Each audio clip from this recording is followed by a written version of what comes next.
We now return to Business Nation, the CNBC News Magazine. For years, the Eastlake housing project in Atlanta was one of the worst places in America. Crumbling, crime-ridden, a monument to the best intentions of big government gone horribly wrong. Today, Eastlake has been transformed by a businessman who brought with him his passion, his money, and as Tyler Matheson reports, his love for the game of golf.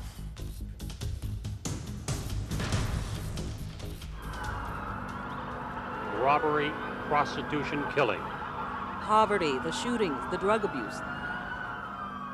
Two guys got in a fight right across in front of my house. I saw one peep his head around the corner, pow, pow, pow. It was just like you was in a movie, Western movie. Eva Davis moved into Atlanta's Eastlake Meadows housing project in 1971.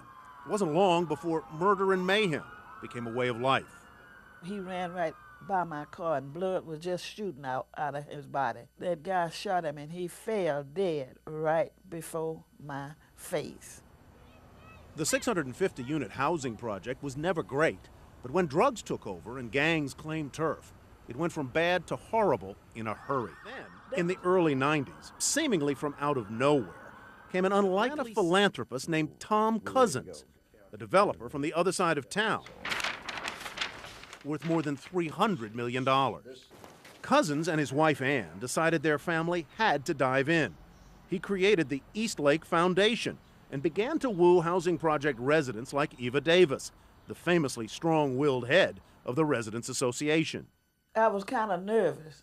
Here this big rich man with all this money, and he willing to come over here messing with us. When a faltering golf club bordering the housing project came up for sale, Cousins and his family put up $25 million and used the club as the cornerstone of one of the most audacious redevelopment plans ever conceived. But what the refurbished world-class golf club did was kickstart the redevelopment of Eastlake.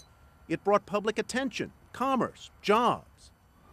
This was Eastlake 10 years ago, and this is Eastlake today. Torn down, rebuilt, utterly transformed. Clean, safe, family-friendly. This was a pretty hellish place. Pretty?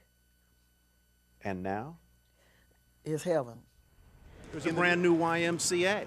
Stories come and stories go. The first charter school in Atlanta opened in 2001 for K through 8. 12, 8, and 4. The educational progress is nothing short of astonishing.